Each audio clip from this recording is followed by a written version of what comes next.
Oi, gente, boa noite. Estamos aqui em mais uma reunião pelo Sobrapa e bem-vindo, todas, né? Bem-vindos. Vamos iniciar hoje falando mais um pouquinho sobre o autismo, dessa vez um pouco mais aprofundado sobre a seletividade alimentar.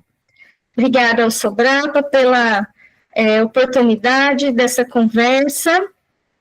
Eu sou Cris Margaride, sou neuropsicopedagoga, psicanalista pelo Sobrapa, e vamos iniciar aqui hoje falando um pouquinho, que a Priscila vai se apresentar, né? E aí depois nós começamos a conversar um pouquinho mais sobre o que é o autismo. Para quem está assistindo pela primeira vez esse vídeo, pode ver pode consultar os outros vídeos lá na playlist do YouTube, que tem vários vídeos que tem várias explicações também sobre o autismo. Hoje nós vamos falar bem superficialmente e vamos dar mais ênfase ao assunto do dia, que é a seletividade alimentar, beleza?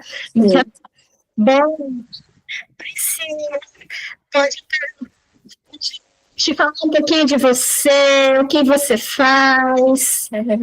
Boa noite a todos. Bom, meu nome é Priscila, Priscila Biral, sou psicóloga há 10 anos. Antes de ser psicóloga, de me formar, eu fiz magistério, então eu trabalhava com educação infantil, eu era professora de educação infantil. Então eu estou trabalhando com crianças aí há mais de 15 anos, se for contar tudo, né? É, então, lá na minha adolescência, eu já iniciei ali com as crianças. Aí, no início, quando eu iniciei começando a trabalhar com a psicologia clínica, eu atendia de todos os públicos. O que é vantajoso também, porque para a gente atender a criança, a gente tem que saber e conhecer e atender os adultos também. Tanto que Freud, ele veio dessa linha de atender o adulto e entender que a necessidade estava na infância, né? Então, lá, quando iniciou a psicanálise, a gente já podia ver que Freud já olhava para a infância mesmo atendendo o adulto. Então, ali iniciei atendendo muitos adultos, idosos e crianças também, todos os públicos. Ao longo do tempo, iniciei com a cognitivo comportamental, né? Ao longo do tempo, eu fui sentindo que já não fazia, não me atendia, né, tanto assim a demanda, e aí eu fui para arte terapia e com a psicologia analítica de Jung, né? E aí, com a arte terapia, eu me encontrei nos atendimentos de grupos de crianças. Então, hoje, depois de muita supervisão, de estudo e tudo mais, também ao longo desse tempo aí, eu tenho uma empresa que chama Escola das Emoções, Arte Terapia, Maringá, aqui em Maringá, e nós fazemos grupos pequenos de crianças, e atendemos tanto de crianças neurodivergentes e crianças típicas. Então, nós atendemos todos os públicos de crianças, colocando ali nesse grupo e trabalhando também essa diversidade, trabalhando as questões sociais. E essa diferença que hoje as crianças percebem, né, nas escolas, só que na escola não é trabalhada a parte emocional, porque na escola é focado mais a parte pedagógica, né? E aí ali, na escola das emoções, a gente busca esse olhar para as emoções. Então, ali a gente, hoje, o meu trabalho é no desenvolvimento, na descoberta das inteligências múltiplas de cada criança, e desenvolver a inteligência emocional e trabalhar as necessidades que os pais vêm demonstrando ali. Também a gente tem grupos com os pais de educação parental. É isso, mais ou menos, um pouquinho assim que eu faço. Legal. Nossa, muito top mesmo, né? É um parênteses aqui que a Priscila foi minha terapia. Então, muito Sim. bom, maravilhoso. Então, nós vamos falar um pouquinho sobre a seletividade, né? Só lembrando, né, que o que é o autismo, para quem está assistindo pela primeira vez, né? Ele é compreendido como um transtorno do neurodesenvolvimento, né? Ele pode se manifestar no início, né, da vida, e às vezes altera a comunicação, às vezes altera a interação social, às vezes a criança pode ser que tenha comportamentos repetitivos ou estereotipados, né? Então, cada um não tem assim uma regra, né? Uma receita, não dá para colocar numa caixinha, né? Mas o que a gente tem assim de nível é o nível 1, 2 e 3, né? Com as suas particularidades. A gente pode um dia falar mais aprofundado desses níveis, né? Mas como hoje eu falei, hoje específico, né? Vai ser sobre a seletividade alimentar. E o que é seletividade alimentar, né? Então vamos aí para um breve resumo, né? Um resuminho. O que é a seletividade? Seletividade tem as características, ela pode ser uma limitação de alguns tipos de alimentos, a criança pode ter preferência por algumas texturas específicas, alimentos crocantes, macios, né? Pode ter uma resistência a novas texturas, né? Pode ter uma resistência ou por sabor, por cor, pode acontecer até uma rejeição, né, de alimentos misturados ou com variação de sabor, né? Então, quais são as possíveis causas, né? Várias: sensibilidade, ansiedade, preferência restrita, dificuldade motora, rigidez, uma certa inflexibilidade, né? E daí vamos agora um pouquinho, se você falar para a gente aí sobre essa parte, né, das estratégias, né? Uhum. Sim. A seletividade alimentar, na parte comportamental, a gente busca uma dessensibilização, né? Não é aquilo de vamos colocar e vamos deixar com fome, e num sentido mais radical. Mas o que eu vejo que funciona muito nessa dessensibilização é trabalhar com a criança. Eu trabalho com a arte terapia, né? E a gente vai levando as texturas para essa criança, trabalhando os 5 sentidos. Eu vi numa atividade que eu fiz com as crianças, que trabalhando os 5 sentidos ajudava muito. Então, eu levei frutas, né, para terapia, já fiz massinha de modelar caseira com eles, já fiz também massinha nuvem, com alimentos, né? Então, a gente tudo vai trabalhando com alimentos ali, pintura com café, com temperos, e a gente vai apresentando de uma forma lúdica, de uma forma fácil, que a criança, deixando ela livre, né? Sem forçar. Então, vou contar um pouco da minha experiência dentro do grupo e também posso falar do individual, tá? Que hoje a minha vivência maior dentro dos grupos. Mas nos grupos a gente faz assim, e a criança vendo a criança de suporte 1, de nível 1,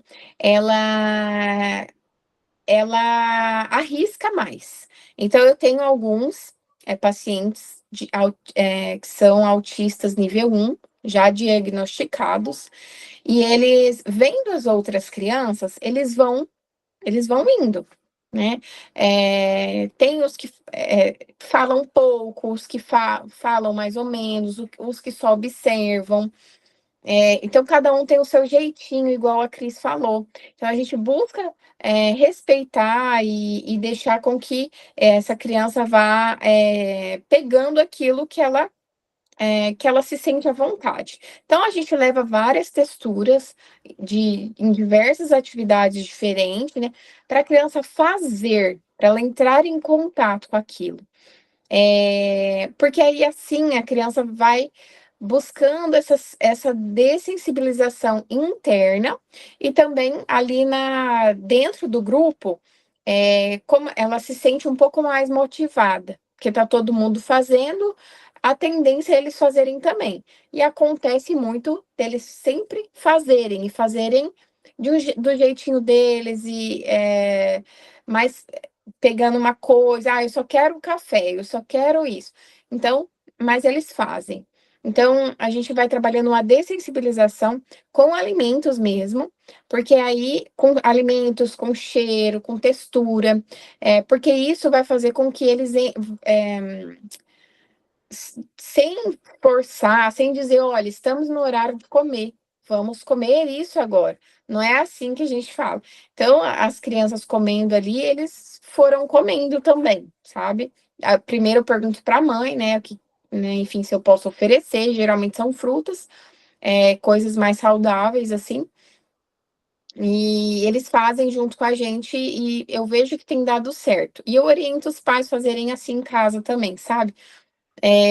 Colocar a criança para participar da rotina, isso faz muita diferença, né? É uma das orientações que a gente dá para os pais em casa. Eu acho que colocar a criança na rotina, fazer com coisas diferentes, coisas que estejam já dentro do que eles gostam. Então, formas, você gosta do coração, então vamos fazer tal coisa de coração. Então, isso funciona bastante. A gente pode, então, entender que podemos começar com a brincadeira com os alimentos, né? Tipo, fazer um cabelinho com uma cenourinha ralada, enfeitar o cabelinho, né? Colocar a borrinha de café para ser uma roupinha de uma criança, né? Para a criança também, na própria brincadeira, já tendo aquela visão, né? De usar o alimento, aquilo é um alimento que a gente pode usar na brincadeira, para depois ir introduzindo, quem sabe, né, gradualmente, isso na alimentação. É muito interessante, né, essa questão, porque realmente a gente pensar assim, às vezes a mãe fica doida que a criança come uma cenoura e uma beterraba e fica todo dia forçando aquela bendita cenoura, aquela bendita beterraba, e a gente sabe que não é por aí. Tem que fazer uma carinha no pratinho, e ir devagar mesmo. E eles acabam pegando aversão se ficar forçando muito, se todos os dias ficar, você tem que comer cenoura, você tem que comer cenoura. Não, dá um tempo com a cenoura e vai tentando outras coisas, tipo, dá um tempo com aquilo ali, né, com aquele alimento que às vezes a criança está resistindo muito, e oferece num outro dia, de outra forma, enfim, para que não e também para que não tenha déficit nutricionais, né, que a gente chama. Não tenha também isso. Até a gente, né, digamos, típica, né? A gente não gosta de comer certas coisas e se empurrar para a gente fica brava, né? Imagine os Exatamente. todo uma Tem coisa que não. Sim. Aqui. Então, meu filho, por exemplo, ele não gosta de alface. Então, a gente ficava, não, tem que comer alface, tem que comer alface, tem que comer alface. Aí eu fomos numa médica e ela perguntou, o que você come de verde? Brócolis. Ela falou, perfeito, tá bom. Então, sim, ele já... O verde, né? Se a gente for comparar... tem a teoria das cores na alimentação, né? Que quanto mais o nosso prato estiver colorido, mais nutrientes diferentes a gente vai estar absorvendo. Tudo bem? Estão me vendo?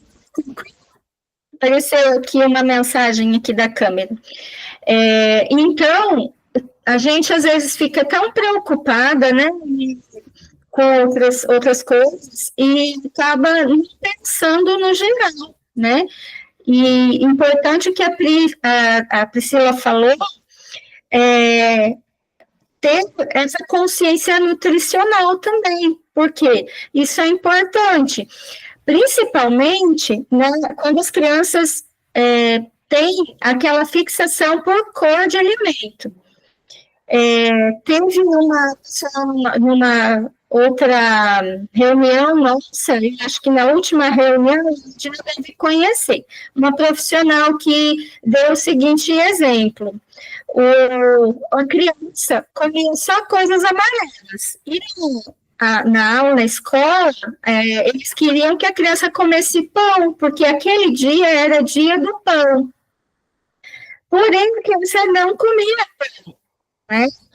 E aí a criança ficou sem comer nada. E daí perguntou o que tem na geladeira da escola. Tem coisa feita com fubá. Acho que era um mingau, angu, alguma coisa assim, né? E aí eu fiquei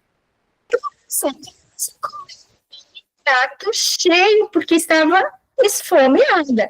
Então, são boas as estratégias, mas na hora que a criança está com fome, a saída é dar um jeitinho e resolver, para que a criança não fique passando fome, né? Meu filho, quando estava, antes de nós sabermos, né, o diagnóstico, quando ele estava no primeiro ano, no pré, ele não comia na escola, e a escola não tinha lanche. Mas ele ficou alguns meses sem lanche, depois foi descobrir que ele não comia na escola também. Né?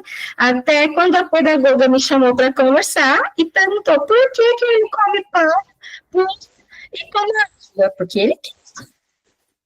Na verdade, você vai obrigar a criança a comer um pão com manteiga, um pão com queijo, ou pão com alguma coisa, né?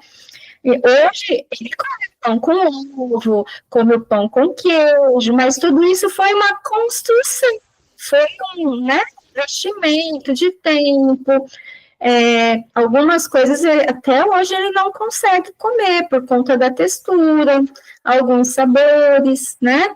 Mas aí aos pouquinhos a gente vai trabalhando. Porém, que tem que resolver o fome, a gente tem que recorrer ao que a criança aceite naquele momento, né? Porque a ansiedade deles vai aumentando e por conta da rigidez cognitiva também, né? Então, ele não é uma birra, não é uma... eu quero enfrentar meus pais, eu quero fazer o que eu quero, mas sim essa questão da rigidez cognitiva, que a gente costuma dizer, eu também sou assim, né? Muitas pessoas se identificam com algumas coisas, só que para eles é tudo ampliado, né? Então, para eles, de fato, é mais sensível. Para a gente, às vezes, né, que somos típicos, assim, eu não gosto disso, eu não gosto daquilo, essa textura eu não gosto e tal. Ok, mas são poucas as coisas. Dele de fato, é bem mais, é bem mais visível.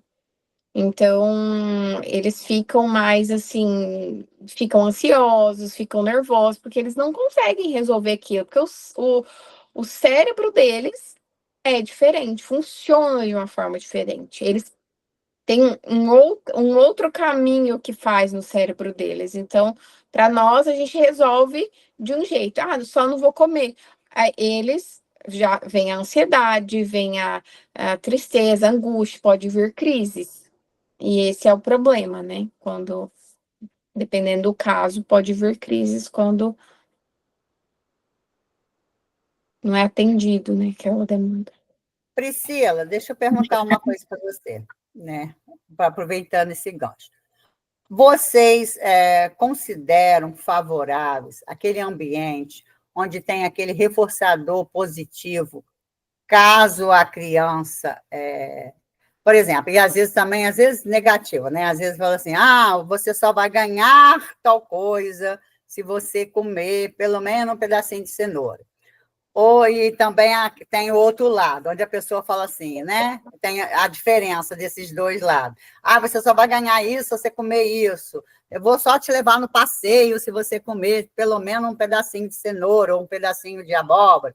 E tem aquele outro lado também, onde os pais fazem assim, né? Às vezes a criança foi ali, beliscou um pedacinho, colocou na boca, mastigou meio que não querendo, mas engoliu, mas os pais também foram lá e falaram assim, ai, parabéns, muito bem, conseguiu comer um pouquinho. Qual é a diferença do primeiro reforçador do segundo reforçador? Os dois funcionam?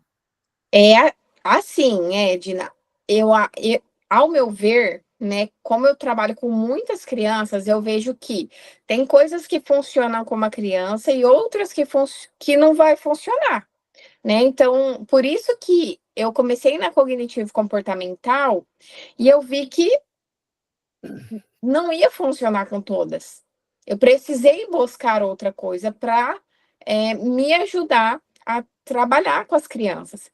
E, de fato, eu acho que uma forma que a gente não pode deixar com que a criança faça tudo o que quer e vamos deixar assim do jeito que está. Mas sim, e conforme a criança vai,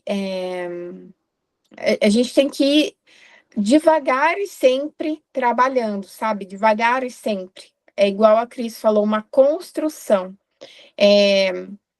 E com eles é um pouco mais diferente. Você pode sim falar, né, dessa forma, come só um pouquinho daí e ver a reação da criança. Tudo a gente vai fazendo quando a gente, né, vai trabalhar com uma criança autista, a gente vê a reação da criança.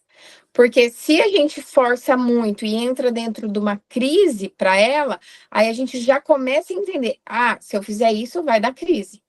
Então, eu acho que depende do quanto essa criança está ali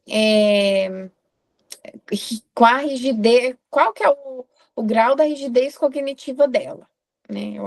Ao meu ver, é o que a gente chama lá na ciência aba, né? Ver o antecedente, ver ali a ação, ver qual foi a consequência, né? Cada criança é uma criança, mas a gente sabe que não pode ser só como ela quer, mas tudo tem que ir com jeitinho. Eu costumo dizer que a gente tem vários autistas, vários TDAHs, várias crianças com transtornos específicos de aprendizagem, mas eles são totalmente diferentes um do outro, e o que você aplica a um, você, às vezes, vai aplicar, às vezes, aquela mesma coisa com o outro, e, às vezes, não dá certo. Para você ter uma ideia, aqui no meu consultório, às vezes eu aplico com os meus adolescentes aquelas perguntinhas mais abertas do socrático, do pré-socrático, né? Onde eles vão argumentar sobre determinada visão. Semana passada eu fiz com que um adolescente meu fosse advogado, né? Dentro do consultório de uma pessoa, e eu falei com ele que era de defesa, de uma pessoa que tinha feito uma maldade. Então, ele teve que arranjar argumento, eu fui ajudando ele a arranjar um argumento para poder defender aquela pessoa, né? Porque são fatos que a gente traz da vivência mesmo, né? Que pode acontecer, ele pode se tornar realmente um advogado um dia e ter que defender, né? Alguém, aí ele até me falou assim, mas eu não defenderia criminoso, né? Eu falei assim, então, mas vamos largar isso de lado, vamos, e fomos construindo essa argumentação. Isso quebrando um pouquinho da rigidez cognitiva, né? Então, muito interessante. Na questão com ele. mas não deu certo com o outro, entendeu? Então, com o outro, você já vai mais com, assim, uma respiração, Sim. vamos parar um cadinho, você está muito agitado hoje, vamos parar, vamos fazer uma meditaçãozinha aí, respirar aí, ó, 4, 4, 6, vamos fazer. Então, eu acho que tudo, Priscila, não sei se você concorda comigo, tem que ter muito olhar clínico e muito bom senso, seja em qualquer coisa que a gente vai fazer com essas crianças atípicas. Com certeza, com certeza. E assim, aqui, essa questão do relaxar, de tentar tirar um pouco a ansiedade, né? O que a gente fez aqui? Antes do almoço, por exemplo, a gente faz uma oração de agradecimento pelo almoço, pelo que tem, a gente faz, e sempre, né, a gente pede para que comece a oração agradecendo, né? Para que Deus abençoe, mas também que não falte na mesa dos necessitados, que essa bênção alcance quem trabalhou para que aquela comida tivesse chegado na nossa mesa. Então, todo assim, um clima um pouco mais ameno, né? E aí, uma questão assim, bem engraçada até, que aconteceu aqui em casa, foi um bolo que eu fiz, um bolo de abobrinha com chocolate.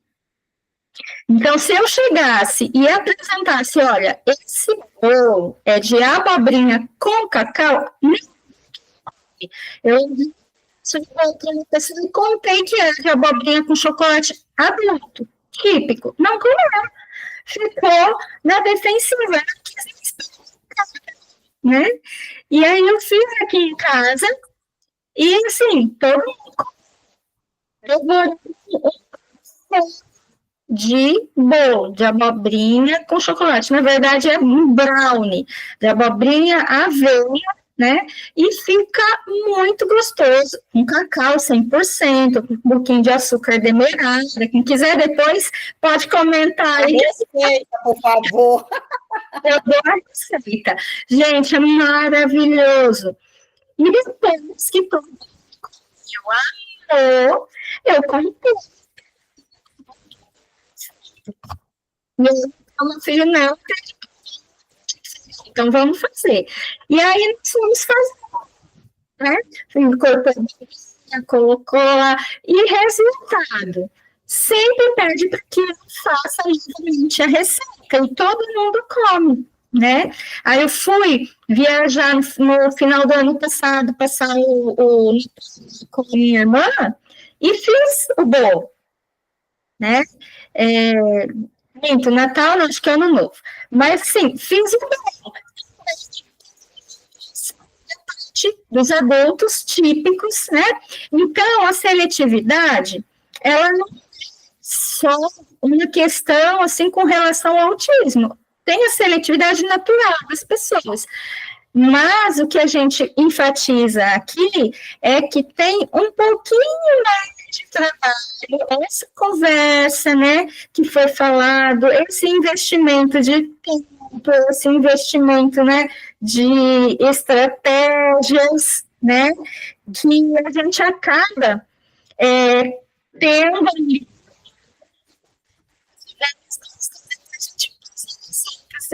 também. É maravilhoso, gente.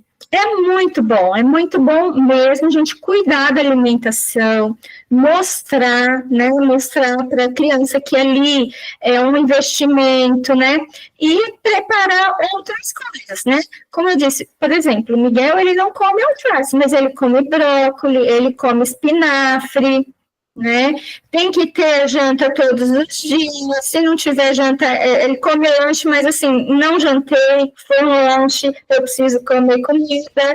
Então, é toda uma construção, né, de hábitos, né, de hábitos mesmo, né. É claro que tem algumas coisas, sorvete demais, né, coisas demais, mas assim, eu faço o meu sorvete em casa, por exemplo, do jeito que o meu filho gosta, que é de baunilha, simples, Se quiserem, eu passo a receita também, né? Então, sempre tem uma opção ali parada, né? Para oferecer, para que não tenha essa privação de alimentos, para que não fique com fome, né? E esse carinho, né? É um cuidado, né? Um amor, né? E aí, o que eu percebo? Faz muito efeito eu chegar e falar assim, meu amor, eu fiz com todo carinho, vamos ver, vamos comer junto, do que ficar ali, você tem que comer. Se você não comer, você vai ganhar, não vai ganhar. Se você não comer, né? Então, tem uma outra, né, mais carinhosa, mas que surte muito mais efeito. E uma brincadeira, né? Isso, e também uma coisa que às vezes eu falo para os pais fazerem é um conversar com o outro dentro de casa, assim, nossa, olha que gostoso que tá isso, para a criança escutar, entendeu? Para ela escutar e às vezes ficar curiosa para experimentar, né? Porque às vezes tem questão da cor e tal, e para ela ficar meio curiosa, e enfim, isso é uma estratégia que pode ser que dê certo, pode ser que não dê certo, né? Igual a gente está falando. Então a gente vai testando, né? Eu acho que isso de trabalhar as texturas, os 5 sentidos, eu vi que quanto mais a gente vai trabalhando para a criança montar coisas, fazer coisas com que vá envolver aquilo que ela tem um pouco de repulsa. Por exemplo, hoje eu trabalhei no grupo, eu fiz aqueles bonequinhos que você coloca a alpiche assim e cresce o cabelinho, sabe? Com meia. Então, hoje a gente estava trabalhando esse bonequinho e aí a criança tinha que pegar com a mão a terra. Aí o menininho falou assim para mim: Ah, eu não gosto de mexer na terra, mas já que você falou que tá tudo bem, né? Falei, essa terra é comprada, tá limpinha, tá certinho. Você pode, né? Não é terra que gato fez xixi na rua, não. Aí eu fui falando, assim, porque também é uma criança que é, essa criança tem 4 anos e a mãe tem ela acha assim que pode ser que, né, tem a questão do autismo. Então, eles estão investigando ainda, e porque na família tem bastante, então já diagnosticado, então ela está levando para a gente, né, ver como que é. E de fato, eu até tirei foto, né, de algumas situações da sessão assim, que assim tem uma tendência forte a ser uma criança neurodivergente, né? Então, dessa forma a gente vai levando a criança. Eu vou pegando na terra, assim, aí ele vê as outras crianças também que estão mexendo, e ele às vezes fica meio assim, mas vai, sabe? Ou se não quer mexer também, aí eu respeito, sabe? Tem criança que eu tenho que deixar a porta aberta para a criança ver que a mãe tá ali. Tem criança que a criança tem que entrar dentro da sala. Então, assim, eu deixo livre, sabe? Que às vezes, no começo, se eu deixar a mãe ficar entrando um pouquinho, aí um pouquinho ela entra, aí eu vou fazendo os combinados, aí eu faço uma dinâmica da linha, né? Aí a criança fica puxando e vendo que a mãe tá lá. Enfim, eu vou criando dinâmicas para ir dessensibilizando e ajudando essa criança a se sentir confortável. Porque a gente sabe que às vezes a criança que é autista, ela às vezes tem um pouco de dificuldade em ambientes novos, tudo que é que é novo assim, né? A criança autista ela vai apresentar um certo receio. Ela vai Eu naquilo que achei perfeita essa coisa da linha. Você coloca a linha na mãozinha da mãe e a mesma linha na mãozinha da criança, né? Isso. Aí a linha não machuca, não? Seria melhor cordão? É um cordão mesmo, Ah, de sim. crochê, Sem linha, né? Que linha grosso. geralmente corta. Aham. É um cordão grosso de crochê, que eu falei linha Ah, porque... tá. Mentira. Mas é Desculpa. muito legal isso, muito legal mesmo. É, E outra coisa que eu ia falar, às vezes os pais querem tanto que aquela criança coma aquele alimento, aquela verdura, aquele legume, mas às vezes não faz parte do filho ver os pais comerem. Também isso também também. é um problema, né, Priscila? Isso. Ah, desde quando a criança nasce, ela já...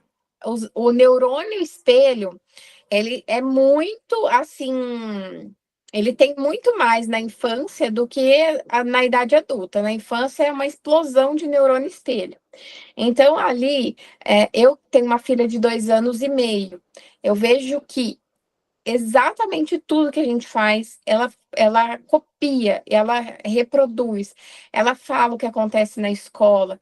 Então, ela repete coisas que eu falo, da onde que veio isso? Né? Eu já vou saber que é da escola, eu já vou saber que da onde que veio, sabe? Então, eles copiam muito. Então, se eles vê que a gente faz as refeições, faz um café da manhã, faz um almoço ali, faz a janta, a gente participa das refeições, sentar à mesa com a criança é muito importante, Muito. porque senão fica uma coisa meio deslocada e para eles precisa ser uma coisa assim, agora é a hora, né? Vamos aqui comer.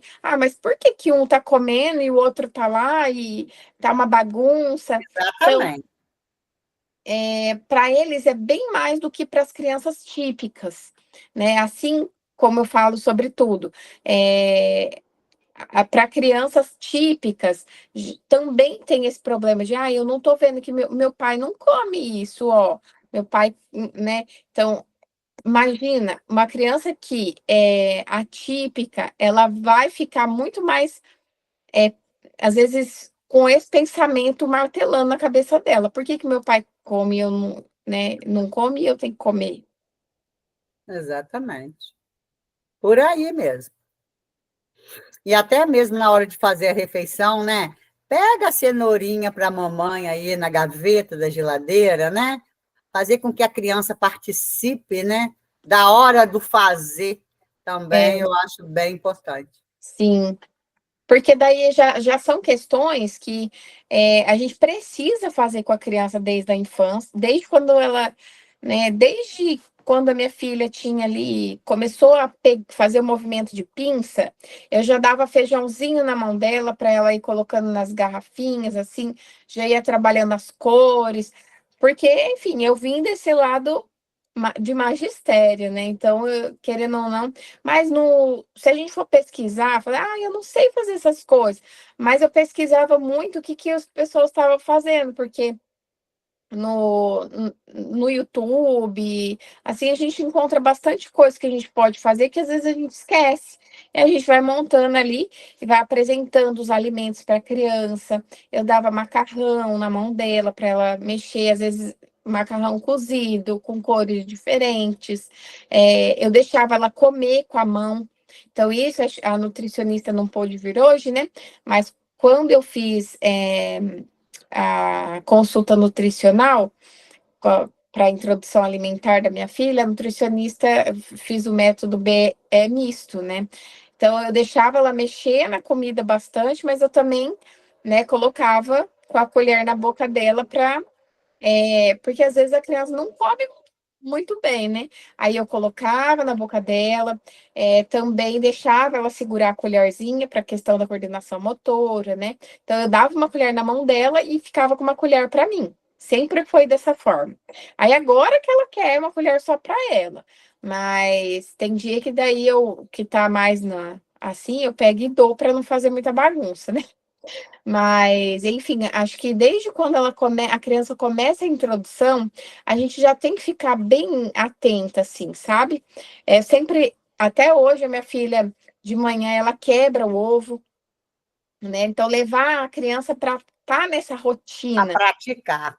isso, na rotina de fazer. Sim. Aí ela pega com a mão o ovo, aí, enfim, eu deixo ela explorar um pouco, né? Mas não tanto para não fazer bagunça. Mas tem o momento da bagunça e o momento que é de explorar ali, que a gente está fazendo uma comida para a gente comer, né? Você estava falando aí, né? Porque eu sou, né? Você veio do magistério, né, professora? A gente sente essa diferença. Não sei se as minhas outras colegas percebem essa diferença. Sim, com certeza. Que quando a gente vem do magistério, que a gente se torna neuropsicóloga, neuropsicopedagoga, sei lá, ou qual é o campo que vai seguir, né? Terapia ocupacional, fonoaudiólogo, tem diferença sim, quando você carrega o magistério, quando você estava na sala de aula, quando você estava com o pé na sala de aula, porque você convive com a criança e você já sabe a diferença, sabe diferenciar ali, porque a todo instante na sala de aula também você está você está comparando, né? Uhum. Aquela criança ali, poxa, já come sozinha, já abre o alimentozinho dela, já apoia, poxa, aquela dali não. Por isso que eu digo que o professor, ele é o nosso maior aliado, porque o que o professor diz lá, pode ter certeza que é lei, porque ele está ali, ele tá vendo o que é realmente típico, né? O que não é, porque ele está ali percebendo tudo. Eu acho que faz uma grande diferença, sim. Com certeza. Agora nós já estamos indo para os nossos últimos minutos, tá? Também a conversa, né? Mas vamos voltar mais vezes nesse tema, porque é contagiante. O que eu queria deixar aqui, até no compartilhamento da tela, é que eu coloquei a importância dessa equipe multiprofissional, né? No caso da criança precisar de uma ajuda, né? Então, todos os profissionais, independente, né, de ser nutricionista ou não, né, pelo conhecimento, como foi, né, bastante falado pela Priscila, pela Edna, que também, né, tem o atendimento a crianças. Eu vejo também pela experiência aqui, mas também na experiência em sala de aula, né? Eu dei aula de música durante alguns anos e muitos alunos neurotípicos, né? E atípicos. Então, essa parte da educação, ela influi muito na escola. Então, todas as equipes ali essa equipe multiprofissional, elas têm a sua importância. Então, tem ali uma setinha, né, índice de atendimento, consulta médica, a observação do fonoaudiólogo, porque o fonoaudiólogo também vai ajudar até na questão da mastigação, da deglutição, né? Tem exercícios, tem criança que não consegue engolir a comida, né? E certos tipos de alimento que não se, né? Tem casos, eu já ouvi dizer muita gente, por exemplo, coco. Eu mastigo o coco e não consigo engolir. Né? Então, tem várias coisas que podem estar ocorrendo e que a gente vai precisar de um profissional para né? E daí tem outras coisas também importantes da questão, né, que foi falado, que eu gostaria de reforçar, da questão de tentar, como a Pri falou, tentar, sim, oferecer, né? Oferecer de música, sem fazer pressão, sem ficar forçando demais, né? Eu acho que é bem importante. Olha, eu queria pedir para a Priscila falar um pouquinho aí agora das suas considerações finais, falar os seus contatos, deixar a possibilidade, né, de alguém que esteja assistindo e queira entrar em contato com você, as suas redes sociais, tá bom, Pri? Fica à vontade. Tá. Bom, acho que para a gente fechar, sempre a gente tem que olhar, desde que a gente se torna mãe, né, a mulher mãe que está ali com um bebezinho, né, cuidar de fato, assim, não, a gente não fala que tem que colocar a criança numa bolha, né? Que se a gente for olhar para neuropsicologia, para a parte do neurodesenvolvimento, eu acho que talvez as mães olham isso como algo muito rígido. Eu não posso dar tela para o meu filho, eu não posso isso, eu não posso aquilo.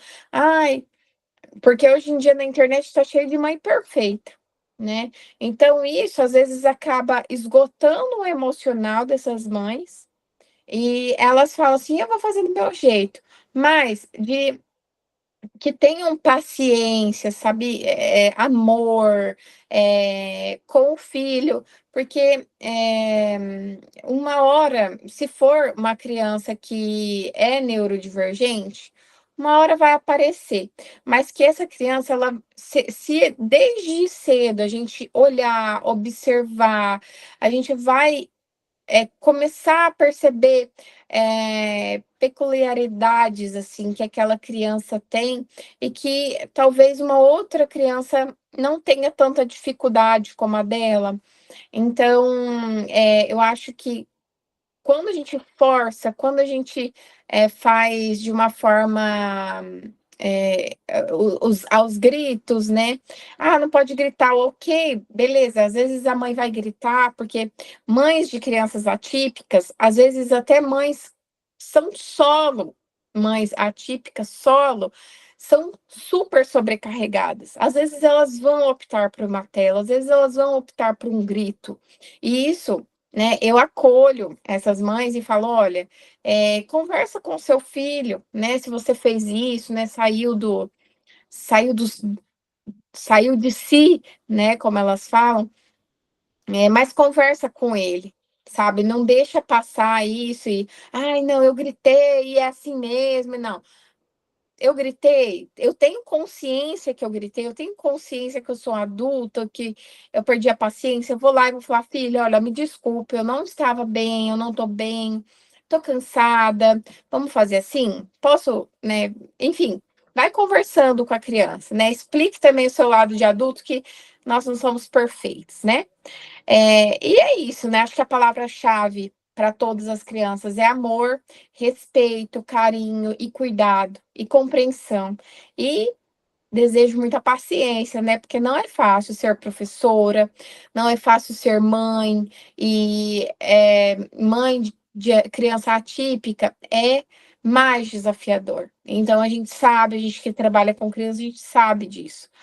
E tem que ter muito, tem que buscar essa paciência, rede de apoio e tudo mais. E sem ficar se culpando. As minhas redes sociais é psicoarte.pri, né, o Instagram, e lá daí tem tudo, né? Tem a Escola das Emoções, que é a Arte Terapia Maringá também, que é a empresa que eu montei junto com a minha ex-psicóloga, né? Porque eu vim também eu fiz parceria com a minha ex-psicóloga e agora virou minha colega de trabalho também. Então, quem quiser me seguir é psicoarte.pri. Tudo bem. Sobrando. Tem que fazer parte do nosso grupo, tá convidada. Olha, eu coloquei de umas brincadeiras né? Uma abelhinha, uma gatinha, né? Olha que bonitinho. Então, todo colorido. São formas, né, de incentivar, né, Existem muitas possibilidades, né? Como foi falado, acho que a Edna comentou da cenoura, né? Por exemplo, olha que legal. Tem várias possibilidades aí com a cenoura. Né? Tem a possibilidade de suco, né? Bolo. Eu acho que bolo é um campeão, né? Cenoura. Esses dias a gente foi ver no cartão que me compra ontem. Aí o meu esposo falou assim: quantos bolos você comeu hoje? Comi um, né? Só dois.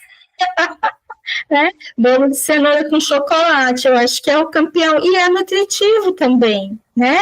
É uma forma descontraída de começar a introduzir os alimentos com coisas que eles gostam, né? Sem ficar forçando. Substituir, né? A criança já está cansada de você oferecer tal coisa aquela semana. Coloca outra coisa, ou na próxima semana, quando for oferecer, oferece de outra forma, né? Então tem que buscar. É igual a mãe que às vezes a criança tem a questão da intolerância à lactose. Ela tem que se desdobrar para procurar coisas para essa criança. Então é assim, né? A maternidade, acho que de modo geral, a gente precisa, né, ter dedicação à infância, ela passa muito rápido. Então, se a gente tivesse essa noção de que a infância hoje, meu paciente de 10 anos estava falando que foi pedido em namoro. Eu falei, meu Deus, o que é isso? Não, mas aí ele falou assim para mim, mas é só brincar, eu só brinco com ela. Aí eu falei assim, entendi. Namorar é só quando a sua mãe deixar, tá bom? Aí eu falo, depois dos 15, lá, não sei quando sua mãe deixar. Aí, Sim. mais 10 anos, 9 anos. Tá muito... levar bombom, assim, conversar, e só isso, né? Só conversar e brincar, né?